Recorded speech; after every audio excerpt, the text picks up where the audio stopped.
Тэгэхээр одоогоос 2 жилийн өмнө буюу 2014 онд ажил үргээ гүйцэтгэж явсан борлуулагч залуу гэмт хэргийн золиос олж Алтай аймаа алдсан харамсалтай хэрэг гарсан байгаа. За энэ хэрэгтэй холбоотойгоор сүүлийн хэдэн хоног сошиал ертөнцид үнэн худал мэдэгдэхгүй мэдээллүүд ихээр цацагдаад байгаа. Тэгэхээр бидэд бодит мэдээллийг өгөхөөр хэргийн хохирогч болсон талигачийн эхнэр болоод Апо компани төлөөллийг бид студидтэй ураад байна. Танд энэ та хоёрт энэ орой мэндийг хүргэе. За тэгэхээр юуны өмнө асуултаас харуулаас эхлэе гэж бодож байна. За мэдээж бол энэ хүн болгоны олон нийтийн сэтгэлийг сэртийлсэн хэргийн талаар бол бүгд мэдээлэлтэй байгаа байх гэж бодож байна. За энэ 2 жилийн өмнө болсон гэмт хэргийн одоо шүүх хурал хизээ шийдвэрлэгдсэн бол одоо талигач амь насыг хохироосон одоо этгээд хэдэн жилийн ял авсан бэ? Энэ талаар юуны өмнө мэдээлэл өгөхгүй. За сайн байна уу? Намайг Саруул гэдэг. 2014 оны 9 сарын 15 оны өдөр би ханижлаа маань ирээгүй. Тэгээд тэрнээс хойш 15 хоног хайсны эцэнд 10 сарын 1-нд ханигаа би уурхайн цоногоос ямаа халдсан байдалтайгаар олцсон. Тэгээд шүүх хурал үе шаттайгаар хуралдаж жил дамсны эцэд 2016 оны 10 сарын 20-д 25-нд эцсийн захны шүүх хурлаар ялуурчинд 24 жилийн ял оногдуулсан байгаа. Тэгээд оршуулгын зардал гэж 16 сая төгрөг гаргаж өгнө гэсэн энэ мөнгө одоохондоо надад нэг төгрөгч ирээгүй байгаа.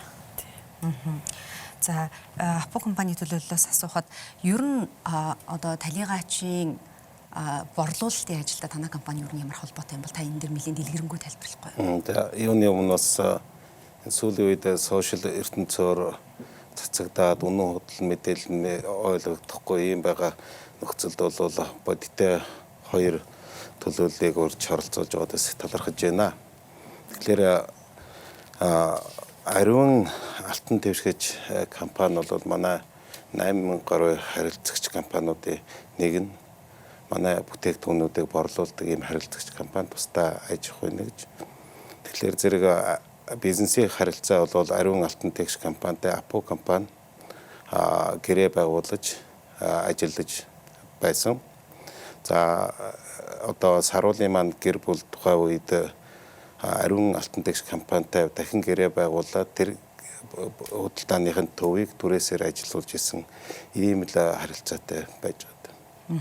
Ер нь хэдийн хугацаанд ажиллуулж байсан бол хэдийн хэмжээний хохирол учраад байгаа байлаа та энэ тал дээр бас мэдээлэл өгөх. Манайх ариун алтан дэвшгэж компаниг түрээсэлж ажиллаад манай хүн битээр яг 6 сарын нүр үзчихсэн. Тий борлуулалтаа манай хүн хийдэг байлаа. Өөрөө жолоочоо хийдэг байлаа. 4-5 хүнийг зэрэг хийдэг байсан миний хань. Энэ гэр бүлээ үр хүүхдийнхээ төлөө цамцаа нэвтэртэл хөлсөн гоочхоо тусалж байхдаа нэг удаа болиг гэж шантарч үзээгүй ханыхаа би дүр зургийг хизээж мартахын чаргагүй. Одоо үүссэн нөхцөл байдал үнэхээр хэцүү байгаа энэ нөхцөл байдалд бол хань минь ямар ч буруугүй энэ гэмт итгээд миний хани авч явсан бараа материал бэлэн мөнгө нь шунаж ийм гэмт хэрэг хийсэн байгаа. Энэ гэмт хэрэгээс энэ тэр үед алдагдсан тэр бараа материал бэлэн мөнгнөөс надад нэг төгрөгч хоног эргэж буцаж ирээгүй. Тэгээд нөхцөл байдал ингээ хүндэрчгээд ингээ хэцүү байх үедээ би эргэж босож энэ компани ашиг тусаа өгдөг гэдгийг миний ханьж мэдэрч би ч өөрөө мэдэрч ажиллаж байсан болохоор эргээд би хийж чадна гэсэн зүрх зоригтойгоор эхлэхийг хүссэн боловч бизнес маань үнэхээр уналтанд орсон байсан те. Тэгээд босхын тулд би дүүгийнхаа нэг өрөө байрыг барьцаанд тавиад тэгээд Апо компанид хүсэлт гаргаад зээл аваад тэгээд энэ байдалтай эргэж дасан зогцож ажиллаа хийх явцдаа би ханыхаа 3-4 хүнийг ажлыг зэрэг хийж байсан хүний чинь тэр хүмүүстэй эргэж нөгөө борлуулагч аавн те жолооч аавн ачигч аавн гэд ингээ 3-4 хүн цалинжуулаад эхлэхэд миний нөхцөл байдал түрээсээ төлнө тэгээ үр хүүхдтэй өгнө тэгээ дээрэс нь битэр бизнес эхлүүлэхийн тулд зээл авсан байсан зээлээ төлнө гэд ингээ борлуулалт маань багассаар ашиг маань ингээ багассаар байж байгаа л би ингээд зээлтэй үлдсэн байгаа. Яг өнгөрсөн 7 хоногт болсон хэвлийн багварлыг санаж байна л да. Та одоо дөнгийнхаа нэг өрөө байрыг алдах гээд байна. Энд бол Апо компани буруутай гэж байна. Яг өнөөдрийн байдал дээр нөхцөл байдлыг нэг тодорхой тайлбарлахгүй юу? Би энд Апо компаниг буруутгаж би ганц ч удаа хэвлэл мэдээлэлээр би мэдээлэл хийж байгаагүй. би энэ юуг өрийг дарах хэвээр би дарахын тулд явж байгаа шүү. Монголын ард түмэн надад туслаач ээ, дэмжээч ээ. Би ингээд 12 сарын 1 гэдэг хугацааг шийдвэр гүйцэтгэхийн хуулийнхаа дагуу надад ингээд өгсөн. Би энэ хугацаанд би ямар ч надад нөгөө талаас гаргаж авсан нэг төгрөгч байхгүй учраас би хийх боломжгүй байна. Тэгээ ээж маань тоглолт хийх гэсэн юм аа. Миний хань ээж соёлын тэргүүний ажилчин дууцсан Орцрон гэж хүн байдгийг. Ээж маань сэтгэл зүрхээрээ намайг мэдэрч байгаа учраас охиндоо тусалчаа. Үнэхээр нөхцөл байдал хүндэрчлээ гэд жанжин гүлүүтэй тоглолт хийхийг хүссэн. Тэгээ би тэгжил би ард түмнээсээ ээжим тоглолтыг үзээсэй те гэж ингэж хөвлийн бах хурал хийж орж ирсэн. Тэгээд энэ маань бас ингээд олон нийтийн сайтаар энэ мэдээлэл маань ингээд тавигдахад хүмүүс одоо нөхцөл байдлыг буруугаар эргүүлж ингээд сошиал ертөнцөөр Апу компанийг буруутгаж те ингэж орж ирсэлтэй тий.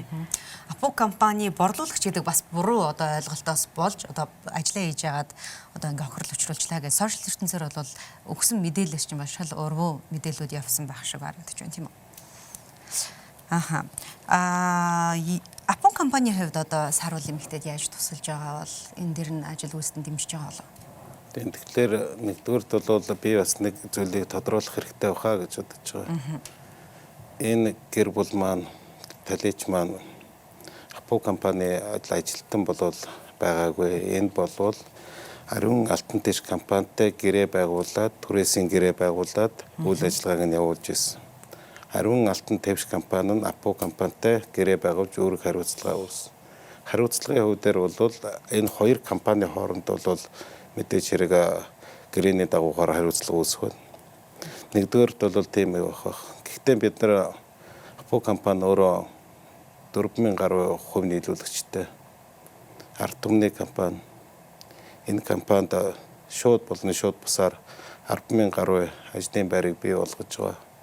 Монгол улсынхаа төсөвт жилдээ 140-50 тэрбум төгрөгийн татварыг төлж байгаа. Үндэсний юм томоохон аж ахуйн нэгж. Тэгээ энэ аж ахуйн нэгжийн маань одоо үйл ажиллагааг сааруулах, өөрөөр хэлбэл саруул гэдэг энэ зовж байгаа бүсгүйгээр далиндуулж бас нэг хэсэг бүлэг хүмүүс үүнийг бол өөр олсны үзүүрийн чиглүүлж компани нэр хүндэд унгах, нөгөө талаар дампууруулах ийм сонирхол нэг хэсэг бүлэгт бас байх шиг байна. Нөгөө талдаа улс төржүүлэгч ийм хандлагууд ажиглаж байгаа учраас би өөрөө бас мэдээлэл өгье гэж ирж байгаа. За өнгөрсөн хугацаанд бид бол мэдээж хэрэг энэ гэр бүл энэ бүсгүй маань зовж байгаа. Тэрийг бол бүгд мэдж байгаа, харж байгаа. Энэ зовлон жаргалыг, энэ зовлонг сошиалор буруу мэдээлэл өгч байгаа хүмүүс маань яг хуваалцаад энэ бүсгүйд, энэ зовж байгаа гэр бүлд тусдын болж байгаа юу гэж харах хэрэгтэй байна. Тэгээ миний бидний харж байгаагаар бол тийм биш. Өнгөрсөн хугацаанд бид аль болох тодорхой хэмжээний энэ Алтан Тэвш компанитай одоо бизнесийн үн буугаа учраас зээлийн югаар бол өнгөрсөн хугацаанд нэлээд хэмжээний зээлийг дахин өгөөд за энэ дээрээ юугаад бизнесээ явуулаа гэд бид нар явуулж байна. Зүгээр харамсалтай нь мэдээж хэрэг ганц одоо саруулаас юм өрх гэр бүл толгойсон 3 өөр хүүхэдтэй ийм хүн бизнес хийгээд явна гэдэг бол бас хэцүү. Ашиг орлого олоо явна. Тэгээд амжилттай муутай болоод энэ өр авлага Алтан Тэвш компанитай үүссэн. Тийм л юм. Танаа одоо талигач аймнаас их хохироосон гимт хэрэгтнээс 16 сая төгрөгийн авлага авах хэрэгтэй гэж байна. Одоо тухайн гэр бүлтэй холбоотой байгаа юу? Мөнгө төгрөг шийдвэрлэх тал дээр ямархуу нөхцөл байдалтай гол. Ямар ч холбоо байхгүй. Угаасаа анханасаа ч ер нь холбоо сүлбэ ганц тогтоогоогүй. Тэгээд бас л шийдвэр гүйцэтгэх гэсэн тийм юунд явж байгаа, шатандаа явж байгаа. Тэгээд ажил үүргээ гүйцэтгээд шийдвэр нөгөө талаас бас өнөөдөр тийм ажил хийж гэн, ийм ажил хийж гэн, өнөөдөр ингэ явж гэн гэдэг мэдээллүүдээ байнга өгч байгаа. Тийм. Тоглолтын талаар та мэдээлэл өгөхгүй юу? Тоглолтын хэдийн хэмжээний одоо ханд босгоно гэж тооцоолж байгаа юм. Тоглолт болоод өнгөрцөн. Тэгээ 26-нд би жанжин гүлүүтэй ээж маань тоглолт хийсэн. Тэрэнд би яг үнийг хэлэхэд нэг 500 хүний суудлалд бөглөх гэж Монголынхаа ард түмнээс ирж үзээч, билетийн маань аваач, билетийн нь 10,000 төгрөг юм аа ингээд хүссэн. Тэгээд 200 хүний 200-аад л хүн цугласан. Тэрэнд миний найз нөхөд, ах дүү нар маань, ээжээ маань, найз нөхөд бас ингээл таньж мэддэг хүмүүс маань ирж 200 хүнийг бөглсөн. Сэтгэлийн тэр хүүтэнд сэтгэлээрээ л ирж байгаа шүү дээ. Тэгж ирж тоглосон. Ээж минь энэ театрын хүн, урлагийн хүн тэр заалыг дүүргчгээсээ те дүүрэн хүний урд тоглолтоо хийчихсэн гэсэн бодолтой байсан ч гэсэн тийм хэдхэн хүнд би ээжигээ дуулуулчаад те ингээд байж хатаа би үнэхээр өөрөө гутарч байсан. Ээж минь миний төлөө ингээд зөвхрөөд ингээд явж байхад би өстэй нэрэ арайчтэй нэрэ энэ нэг 500 хүнийг л дүүргэж чадахгүй байгаа юм байна штэ. Монголын ард түмэн маань надад яагаад тусалсангүй вэ гэл би ингээд уйлаа сууж байсан. Тэр тоглолтыг дуустал би уйлсан. Ээжтэй үнэхээр их баярлж байгаа шүү гэж ингэж хэлж байна. Тийм. За та бидний ярилцах цаг өндөрлөж байна. Та хоёрт нэмж хэлэх зүйл. Тэгэхээр одоо юу гэдэг юм бид өнөөдрийн энэ нийгэм маань буруу мэдээлэл ард түмэнд үзэгч олонд хэрэглэгч түмэнд хүрэх өөрөө ямар аюултай байдгүй. Тэрийг бол хангалттай амсаж байгаа гэж бодож байна. Нийгмийн хувьд ч тэр эдийн засгийн хувьд ч тэр. Тэгээ бидний харж байгаа юугаар бол өнгөрсөн хугацаануудад хэвлэл буруу хэвлэл мэдээлэл хариуцлагагүй мэдээлэл өөрөө гэр бүлд өргөдөл болж байгаа бүсгүүчүүдэд зовлонгийн нэмгэлгээс илүү зовлон авчирч байгаа жишээ зөндөө байх. Та бүхэн санаж байгаа бол өнгөрсөн жил хууль зүйн сайттай холбоотойгоор нэг бүсгүйг мөн ч их хэвлэл мэдээлэл сошиалор бөмбөгцөндөө. Тэгээ энүүгээр одоо тэр бүсгүй маань зовлон нь одоо ихсэн болов багассан болов.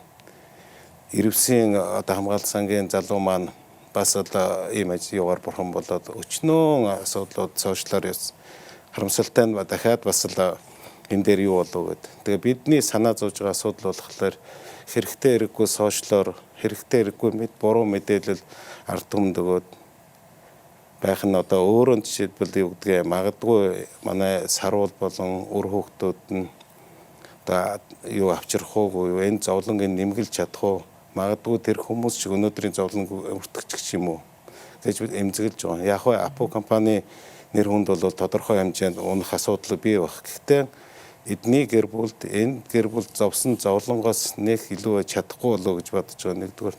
Хоёрдугаарт хэдийгээр эрх зүйн хувь дээр тийм биш гэсэн бид бас нийгмийн хариуцлагын хүрээнд бас өөрсдийгөө ойлгож энэ бол бас бидний хариуцлагын асуудал. Хэдийгээр манай 8000 харилцагч нэг нөгөөтэйгөр энэ дэлгүүрт маань олон төрлийн бараа бүтээгдэхүүн ус ундаа талах тарианаас ахгуулаад зарагдаж байсан те. Гэсэн ч гэсэн бид хариуцлага бас тодорхой хэмжээнд харьяа гэж үзэж байгаа. Тийм учраас бас тодорхой шийдвэрийг бол бид гаргаж байгаа.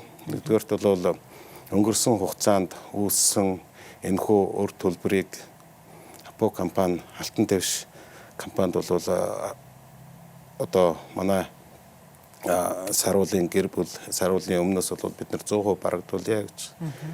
Өнөөдрөөс ахгуулаад энэ гэр бүл илүү дотоо сошиалор бөмбөгдүүлдэг зовж байгаа дээр дахин зовлон нэмээд өгөхгүй дээ гэд бас аз жаргалтай байг үр хүүхдүүдийн төлөө ирээдүйг харж тэрнийхэн төлөө санаа зовж тэрнийхэн төлөө бас баярлж яв гэдэг үднээсээ энэ шийдвэрийг гаргаж байгаа. Мэдээч хэрэг үүнийг маань бас зөвөр ингэж ард түмэн хүлээж авч байгаа гэдэгт бид итгэж байгаа. Тэгээд За маш их баярлалаа. Ярилцлагын цагт маань хүрэлцэн ирж бидэнтэй ярилцсан маш их баярлалаа.